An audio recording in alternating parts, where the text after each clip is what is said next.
پنجشنبه 27 سپتامبر 2018 ساعت 3 بعد از ظهر، واشنگتن دی سی، ساختمان مجلس سنای آمریکا. جو اتاق به شدت سنگین و خفه کننده است و میلیون ها نفر تو کل دنیا زوم کردن روی پخش زنده. قاضی برت کونا، نامزد ترامپ برای دیوان عالی، با چشمای سرخ و بغضی که داره خفش میکنه پشت تریبون داره فریاد میزنه تا از خودش دفاع کنه. سناتورهای دموکرات با خونسردی دارن محاصره‌اش میکنن و جمهوری‌خواه کلاً وا دادن. همه چیز داره به سمت شکست تاریخی پیش میره که یهو نوبت به سناتور جنوبی میرسه. لینسی گراهام میکروفونش رو روشن میکنه، اما این بار خبری از اون لحن دیپلماتیک و آرام همیشگی نیست. گراهام مثل یه آتش فشان منفجر میشه. انگشت اتهامش رو میگیره به سمت دموکراتا و با صدایی که سالن رو میلرزونه داد میزنه این کثیف‌ترین بازی سیاسیه که تو عمرم دیدم. شما دنبال حقیقت نیستید، شما فقط تشنه قدرتید. تو چند ثانیه ورق کلا برمیگرده. این طوفان ناگهانی بازی باخت رو به نفع ترامپ میچرخونه و کل ساختار سیاسی آمریکا رو شوکه میکنه. اون شب لینسی گراهام به دنیا نشون داد که وسط بازی قدرت چطور میشه توی یه لحظه از یه دیپلمات شیک تبدیل شد به یکی از بی‌رحم‌ترین جنگجوهای میدان.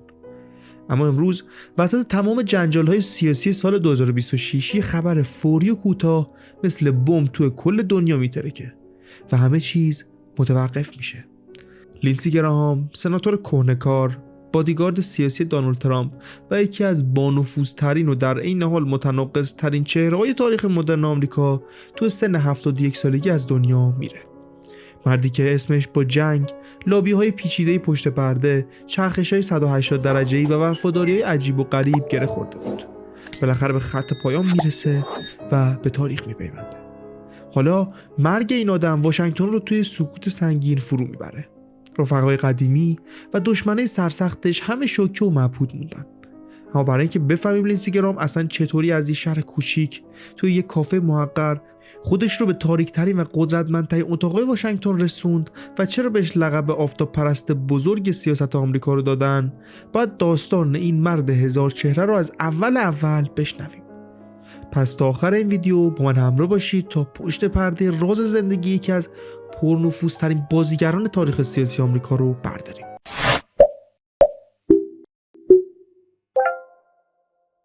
داستان رو قرار نیست از راهروهای پرزرق و برق کنگره شروع کنیم.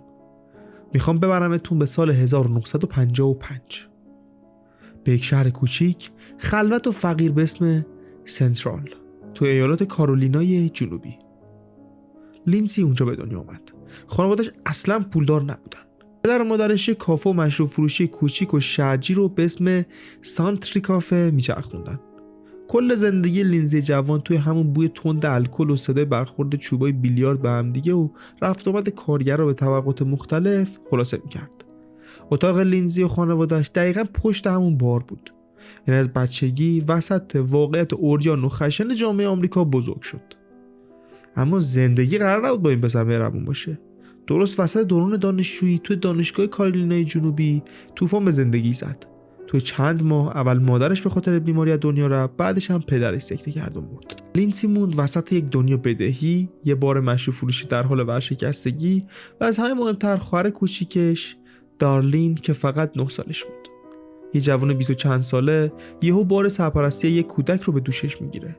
لینسی مجبور شد برای اینکه خواهرش رو نجات بده و بتونه خرج زندگیشون رو در بیاره، از دادگاه اجازه قانونی بگیره تا سرپرستی خواهرش رو به عهده بگیره.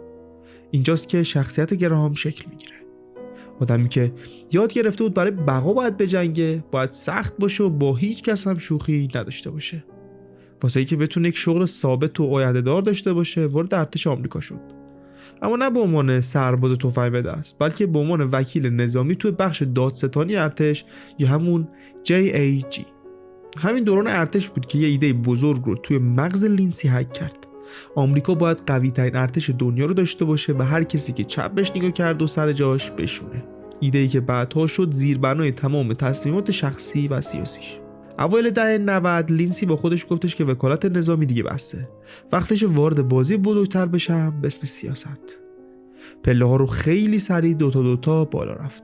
اول وارد مجلس نمایندگان ایالتی شد و بعد تو سال 1994 توی دوران موج بزرگ پیروزی جمهوری خواه صندلی مجلس نمایندگان آمریکا رو توی واشنگتن مال خودش کرد. اما نقطه پرتاب واقعی لینسی سال 2002 بود.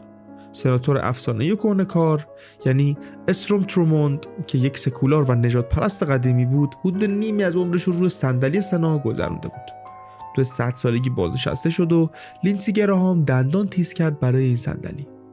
با یک کمپین انتخاباتی پرقدرت و تکیه بر شعارهای نظامی و محافظه‌کارانه صندلی رو برای خودش ورداشت. ورود لینسی گراهام به سنا آغاز یک دوران جدید توی سیاست خارجی آمریکا بود. دقیقاً همزمان بود با دوران 11 سپتامبر و جنگ‌های جورج بوش پسر توی خاورمیانه. و لینسی گراهام چی؟ اون تشنه این فضا بود. ببینید توی واشنگتن بسیاری از سیاستمدارا میگن شاهین یا همون هاک، یعنی کسایی که عاشق رویکرد نظامی و جنگی ان. لینسی گراهام شد سردسته شاهینا. اون عاشق این بود که آمریکا به هر بحرانی توی دنیا با بمب و موشک جواب بده. از جنگ عراق تمام عیار حمایت کرد، عاشق حمله به افغانستان بود و بعدها حتی خط و نشونه سختی هم برای ایران، لیبی و سوریه کشید. ببینید توی همین ساله اولی که لینسی پاش به سنا باز شد، نیمه گم شدهش رو پیدا کرد. کی؟ جان مککین، سناتور گردن کلفت، قهرمان جنگ ویتنام و مغز متفکر جمهوری خواه. رابطه این دوتا اصلاً یه برومنس فضایی بود. قشنگ مثل دو قلوهای به هم چسبیده بودن. هر جا مککین میرفت لینسی مثل سایه پشتش بود. رسانه‌ها بهشون میگفتن سه تفنگدار، البته با جو لیبرمن. مککین قشنگ نقش بتمن رو داشت و لینسی رابین وفادارش. مککین یه اصولگرای دنده پهن و سنتی بود که بدجور به دموکراسی غربی تعصب داشت. لینسی هم که حسابی تو کف این آدم بود، یواش یواش فازش عوض شد و شد یه سناتور میانه رو بین‌الملل‌گرا. این دوتا رفیق کل دنیا رو با هم دیگه گز کردن و از خط مقدم بغداد و کابل بگیر تا سنگرهای اوکراین تو بیخ گوش روسیه. لینسی کنار مککین شد بلندگو مخالفت با دیکتاتورها و فدایی ناتو.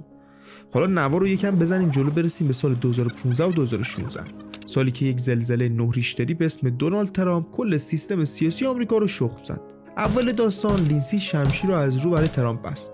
یعنی یه جوری به ترامپ میتاخت که اصلا باورتون نمیشه که این همون آدمی که بعداً شد بادیگارد شخصیش.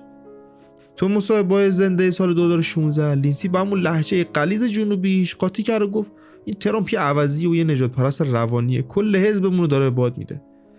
ما اگه به این رأی بدیم کارمون کلا تمومه. کار انقدر بالا گرفت که ترامپ هم رد داد. توی یه سخنرانی زنده شماره موبایل شخصی لینسی رو توی میکروفون خوند. And he gave me his number and I found the card. I wrote the number down. I don't know if it's the right number. Let's try it. 202. بعدش گفت این یاروی احمق آویزونه که تا دیروز برای پول کمپینش به من زنگ میزد. لینسی چیکار کرد؟ یه ویدیو داد بیرون، گوشیشو انداخت روی میز، با ساتور و آتیش و چوب گلف افتاد به جونش و پودرش کرد. یه جنگ حیثیتی خفن. اون روزا همه میگفتن محاله که این دوتا حتی توی چشم هم دیگه نگاه کنن. اما امان از سال 2018 یه اتفاق تلخ کلا فرمون زندگی لینسی گراهام رو چرخوند. جان مککین یعنی همون مرشد و رفیق فابریک و چتر حمایتی سرطان گرفته از دنیا رفت. با رفتن مککین لینسی تو اون واشنگتن درندش یتیم شد. حزب جمهوری خواه دیگه اون حزب قدیم نبود، کلا شده بود ملک شخصی دونالد ترامپ. از اون طرف پایگاه رأی لینسی توی ایالات خودش کشته مرده ترامپ بودن. اینجا سر دوراهی گیر کرد. یا بعد مثل بقیه رفقای مککین روی اصولش وای میستاد، با ترامپ سرشاخ میشد و توی باطلاق سیاست غرق میشد، یا اینکه چرخش 180 درجه ی هالیوودی میزد. و خب لینسی گزینه دوم انتخاب کرد. چرخشی که مغز کل واشنگتن رو ترکوند. آدمی که تا دیروز ترامپ رو توفاله نجات پرست میخوند یا شد پای ثابت زمین گلف ترامپ توی پالم بیچ. هر آخر هفته سوار جت شخصیش میشد، میرفت با ترامپ گلف میزد و شبش رو توی فاکس نیوز با چنگ و دندون از هر کار ترامپ دفاع میکرد. رسما شد وکیل مدافع شیطان. ترامپ هر خرابکاری که میکرد لینسی مثل یه سوپرمن سیاسی میرسید و با زبون بازی و حقوقدانی گندکاری رو ماله میکشید. منتقدانش دیگه داشتن خون گریه میکردن و بهش میگفتن کرم انگل سیاست. میگفتن این آدم شرفش رو به قدرت فروخته. لینسی یه بار توی یه مصاحبه گفت با خونسردی ترسناکی که آب پاکی رو روی دست همه ریخت. گفت ببین داداش، تو این شهر اگه مهره نباشی چی نیستی. من میخوام بازیگر باشم. ترامپ رئیس جمهوره، من اگه بخوام برای ارتش این کشور کاری بکنم مجبورم باش رفیق باشم. مدل بازی من اینه. این یعنی همون فاز رئال پلیتیک یا واقع‌گرایی اوریان، کثیف و بیرحمانه. لینسی فهمیده بود تو این کثافت خونه سیاست نه رفیق موندگاره نه دشمن، تنها چیزی که ابدیه منفعته. اوج اون فیلم سینمایی کی بود؟ 6 ژانویه 2021، همون جایی که طرفدارای ترامپ ریختن توی کنگره آتیشش بزنن. شبش که ارتش اوضاع رو جمع کرد، لینسی رفت پشت تریبون و با یه لحن خفن و نمایشی گفت من و ترامپ سفر عجیبی داشتیم اما دیگه تموم شد. رو من یکی حساب نکنید، کار امروز یه افتضاح تاریخی بود. همه گفتن آخیش بالاخره این بشر از ترامپ دست کشید. ولی حدس بزنید چی شد؟ 2 هفته هم نشد که لینسی گرام دوباره چمتون بست و رفت فلوریدا و دوباره با ترامپ گلف زد و شد لیدر کمپین بعدیش. قشنگ داشت روی لبه تیغ میرقصید. استادی بود که فهمیده بود باد از کدوم ور میاد و بادبانش رو همون وری تنظیم میکرد. حالا بیاید یه سر بریم توی حیات خلوت مورد علاقه لینسی گرام، یعنی خاورمیانه. لینسی صهیونیست دو آتیشه بود، از اونایی که کاتولیک تر از پاپن. تو سنا گردن کلفترین لابیمن اسرائیل بود. هر تیری که توی خاورمیانه زده میشد، لینسی گرام اولین نفری بود که داد میزد باید کار دشمنای اسرائیل رو تموم کنیم. اما تارگت اصلی و دشمن شماره یکیش توی این سال کی بود؟ دقیقاً ایران. لینسی بارها و بارها بدون چشم‌موشی توی دوربین نگاه کرد و از بوش و ترامپ و بایدن میخواست که تأسیسات نظامی و نفتی ایران رو با خاک یکسان کنن. یه بار سر قضیه حمله به نفتکشا توی خلیج فارس برگشت گفت باید پالایشگاه ایران رو از روی نقشه پاک کنیم. این لحن تند و رادیکال اونو به یک چهره جنجالی توی خاورمیانه تبدیل کرد. اما لینسی ولکن ماجرا نبود. از یه طرف با محمد بن سلمان توی عربستان فالوده میخورد تا پروژه عادی سازی و روابطش با اسرائیل رو جوش بده. از یه طرف دیگه پاش رو فراتر گذاشت و علنا رفت توی فاز حمایت از تغییر رژیم توی ایران. کار به جایی رسید که واسه حمایت از مخالفای جمهوری اسلامی با رضا پهلوی هم دیدار رسمی کرد. توی ذهن لینسی این فقط یک بازی رسانه‌ای نبود. اون واقعا دنبال یک ائتلاف سفت و سخت بود تا کل ساختار قدرت توی خاورمیانه رو به نفع آمریکا و متحدینش مهندسی کنه. توی داستان اوکراین هم که کلا کولاک کرد. توی سال 2022 که پوتین تانکاش رو فرستاد توی اوکراین، لینسی دوباره همون فاز رفاقتش با جان مکین رو گرفت. با اینکه کلی از هم‌حزبیاش میگفتن که آقا ما پول ما رو نریزید تو جیب زلنسکی، لینسی سینه سپر کرد و رفت کیف. تو مصاحبه جنجالی توی کیف زل زد به دوربین و گفت این پولی که میدیم به اوکراین حلال ترین و بهترین پولیه که تا حالا خرج کردیم. داریم ارتش روسیه رو بدون اینکه حتی یه سربازمون خون از دماغش بچکه رو نابود میکنیم. پوتین هم که بعجور بهش برخورده بود رسما حکم بازداشت بین‌المللی لینسی رو داد و گذاشتش توی بلک لیست تروریستا. لینسی هم فقط پونزخند زد و توییت زد این حکم برای من مدال افتخاره. اما بالاخره رسیدیم به پرده آخر این نمایش. سال 2026 لینسی گراهام، همون مردی که هیچ طوفانی براش ترسناک نبود، یه خبر مرگش مثل بمب ترکید.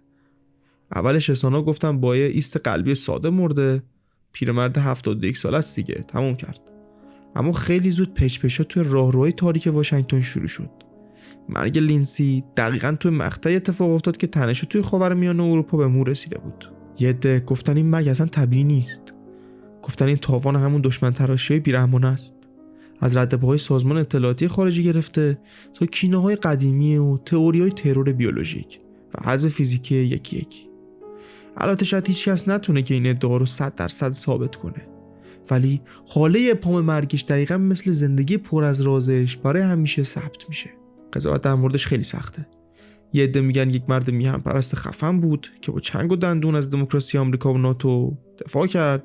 یه عده میگن نه بابا، یه آدم کثیف، نماد سیاست و یک آفتاب پرست بی‌اصول که شرفش رو پای ترامپ داد رفت. اما دوستان، فارغ از اینکه توی کدوم جبهه هستین و چه حسی بهش دارید، نمیتونید کتمان کنید که لینسی گراهام یک استاد تمام عیار بازی قدرت بود. و همه جا ثابت کرد که توی این دنیای بیرحم واشنگتن واسه زنده موندن نباید خط راست رو بگیری بری. باید همون اول یاد بگیری چجور همزمان هم دوست باشی هم دشمن. حالا باید دید که واشنگتن بدون لینسی گراهام چجوری قراره با طوفان‌های بعدی روبرو بشه. مرسی که این ویدیو رو تماشا کردید. اگر از این ویدیو خوشتون اومد حتما ویدیو رو لایک کنید، چنل رو سابسکرایب کنید و برامون کامنت بذارید. مرسی که هستید. تا دیدار دیگر، بدرود.